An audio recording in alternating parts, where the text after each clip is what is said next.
मैं वैद्य आर निवास दुर्गा आयुर्वेद भवन के इस वीडियो में आप सभी का अभिवादन करता हूँ। आज हमारे बीच जाने माने वैद्यराज गौतम आचार्य जी आपके सम्मुख हैं। तो आज हम ये अचानक जो है पेट का बढ़ जाना उस विषय में वैद्यराज जी कुछ प्रकाश डालें। जी वैद्य जी, देखिए अचानक पेट बढ़ जाने का कारण तो मुख्य रूप से हमारे में जो है ये पेट की जो गड़बड़ी होती है हमारे, जिसमें अत्यधिक मात्रा में आमतौर पर जब लोग कहते हैं कि भाई जिसमें गैस बहुत बनती है या हाइपर एसिडिटी अम्ल पित्त जिसको रोग आयुर्वेद के अंदर आता है, उसके अंदर भी पेट जो है फूला रहता है, या फिर जैसे किसी कोष्ठबद्धता इसका कारण हो सकता है जी कि किसी का जो है पेट अच्छे से साफ ना होता हो तो उसके कारण भी व्यक्ति कहता है कि जी मेरा पेट फूला रहता है जी। या फिर जैसे किसी का बैठने का, लेकिन वह अचानक नहीं होता है, वह एक खैर पुराना कारण होता है कि अत्यधिक जो है तले हुए भोजन का सेवन करना, बैठे रहने का जिसका काम होता है, तो उनका जो है पेट या तोंद बाहर निकलाता है। वैद्यराज जी, गुरुदेव ये बताइए कि इससे कोई बीमारी का भी जो है बढ़ने का संभावना होती है? जी देखिए, मोटापा एक नहीं बल्कि बहुत सारी हमारे शरीर में बीमारियों का जनक होता है, और बल्कि जैसे कि आयुर्वेद में कहा भी गया है कि सारी बीमारियां जो हैं वो हमारे पेट से ही शुरू होती हैं, और आम भाषा में हम बोलचाल में सब बातें सब जानते ही हैं। तो हमारे शरीर में जो है मोटापा जो कारण होता है वह डायबिटीज का, हार्ट प्रॉब्लम का, थायराइड का और बहुत सारी बीमारियों का जनक जो है ये मोटापा ही होता है। गुरुदेव, ये कम और ज्यादा होने का भी कोई कारण होता है क्या? जी देखिए, बहुत सारे ऐसे कारण हैं, जैसे थायराइड एक बीमारी होती है, उसके अंदर जो है वजन व्यक्ति का बढ़ भी सकता है और घट भी सकता है जी। और बहुत सारे ऐसे मेटाबॉलिक डिसऑर्डर हैं, जैसे आयुर्वेद में एक भस्मक रोग की हमारे में वर्णन है, जिसके अंदर व्यक्ति बहुत भोजन खाता है, बार बार 3-3, 4-4 घंटे में उसको भूख लगती रहती है जी। किंतु यदि वह दुर्बल व्यक्ति है तो उसका जो है वजन नहीं बढ़ता है, लेकिन हर कोई आदमी जब वो खाना खाता तो कहते हैं कि ये इतना खाता है किंतु इसका वजन बढ़ता ही नहीं है। और कई व्यक्ति ऐसे होते हैं कि वो बिल्कुल अल्पाहार खाते हैं, 1-2 रोटी खाते हैं, किंतु उनका वजन बहुत अधिक होता है। तो आयुर्वेद में इसका बहुत ही और स्पष्ट रूप से वर्णन है। वैद्यराज जी, तो इसका जो है आयुर्वेदा में कोई उपचार है तो बताने का कष्ट करें। जी देखिए, स्थूल्य के लिए आयुर्वेद में बहुत ही जो है निके सटीक एक चिकित्सा सूत्र बताया गया है कि उसमें हमें व्यक्ति को, देखिए मोटे व्यक्ति को जो है बहुत भूख लगती है तो हमें उसको एकदम से हम नहीं कह सकते कि आप खाना बिल्कुल छोड़ दीजिए जी जी जी। और आयुर्वेद में जो है मोटापे की जो चिकित्सा सूत्र है वो यही है कि उसमें गुरु आहार और अपतर्पण उसका किया जाता है। हाँ जी। यानी कि हम उसको ऐसा भोजन देंगे जिससे कि उसका पेट भरे किंतु उसकी न्यूट्रिशनल वैल्यू कम हो, उसके अंदर चर्बी या फैट की मात्रा कम हो। जैसे कि हम उसको बाजरे की रोटी दे सकते हैं, उसको मकई जौ के आटे की जो है रोटी दे सकते हैं, और इसमें आलू के सेवन से आमतौर पर धारणा है लोगों के आलू खाने से मोटापा बढ़ता है, किंतु ऐसा नहीं है। आलू खाने से मोटापा नहीं बढ़ता है।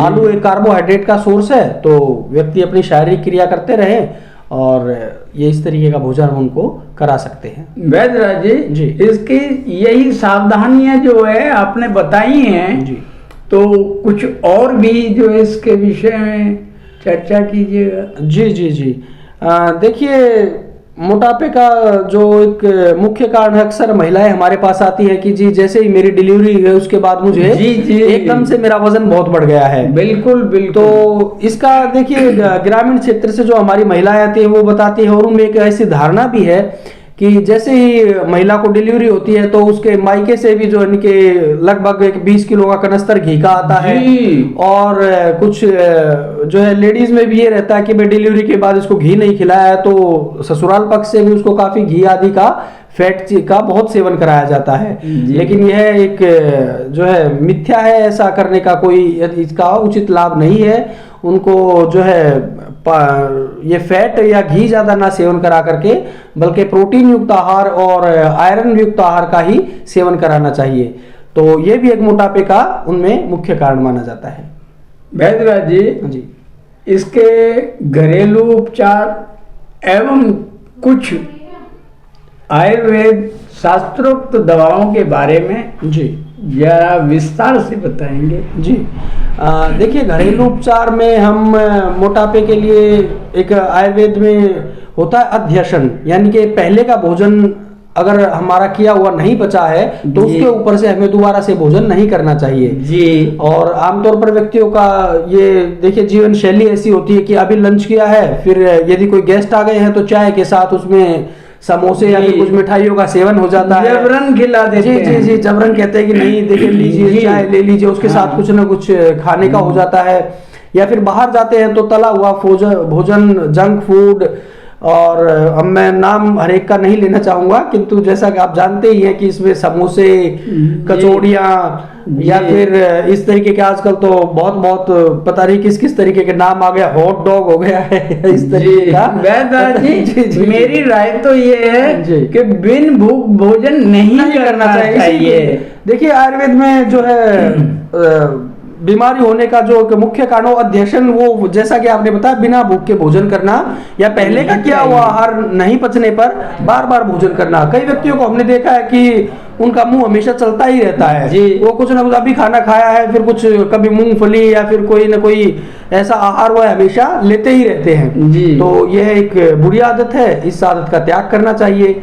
और जहाँ तक इसके निवारण का सवाल है तो देखिए हमें रात्रि को एक रूल बना लेना चाहिए कि 2 से 3 ग्राम त्रिफला पाउडर का हमें अवश्य सेवन करना चाहिए। ये यदि हम लंबे समय तक भी सेवन करते हैं तो इसका कोई दुष्प्रभाव हमारे शरीर में नहीं है, किंतु यह हमारे पेट को प्रातःकाल अच्छे से साफ करता है और हमारे मोटापे को भी नियंत्रित करता है जी। और जिन व्यक्तियों का तोंद, अक्सर व्यक्ति आते हो कहते हैं कि जी बाकी तो मेरा सब कुछ ठीक है, बस ये तोंद बहुत निकल गया है, तो इसके लिए मैं उनको कहना चाहूंगा कि हमारे जो है आसानी से उपलब्ध एक होता है भृंगराज, जिसको भांगड़ा भी बोलते हैं, भांगड़ा जी जी, भांगड़े का जिसका बालों में भृंगराज का तेल लगाया जाता है, तो उसके जो है वह आसानी से उपलब्ध होता है। उसके जो है ताजे पत्तों का सोरस निकाल करके यदि अपने पेट पर उसका जो है लेप आप करेंगे, मर्दन उसका लेप करें, उसका अच्छे से मालिश करें, या फिर धतूरा भी आसानी से जो है उपलब्ध हो जाता है, तो धतूरों के पत्तों को भी आप लाके कूट पीस के उसको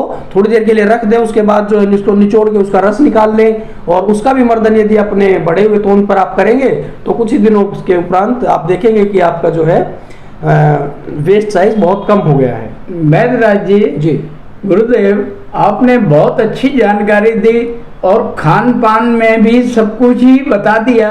कोई विशेष ऐसा हो क्या खाया जाए और क्या ना खाया जाए? जी देखिए, यदि बढ़ा हुआ वेट आप कम करना चाहते हैं तो इसके लिए आयुर्वेद में वायुविडंग का आप सेवन कर सकते हैं जी। इसके लिए जो भोजपत्र हमारा होता है जी, उसका जो है सुखा करके उसके पत्ते का चूर्ण करके आप 1-1 ग्राम सुबह शाम लें तो उससे भी आपका तेजी से वजन कम होता है। और एक अचूक और रामबाण में उपाय आपको बताना चाहूंगा।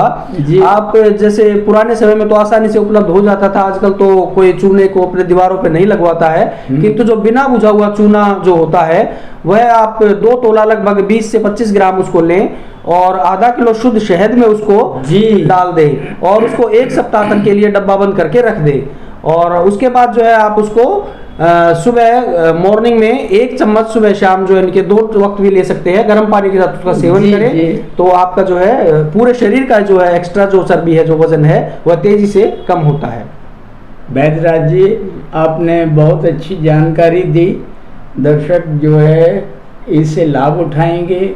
मैं आपका बहुत बहुत धन्यवादी हूँ। शुक्रिया। और जी।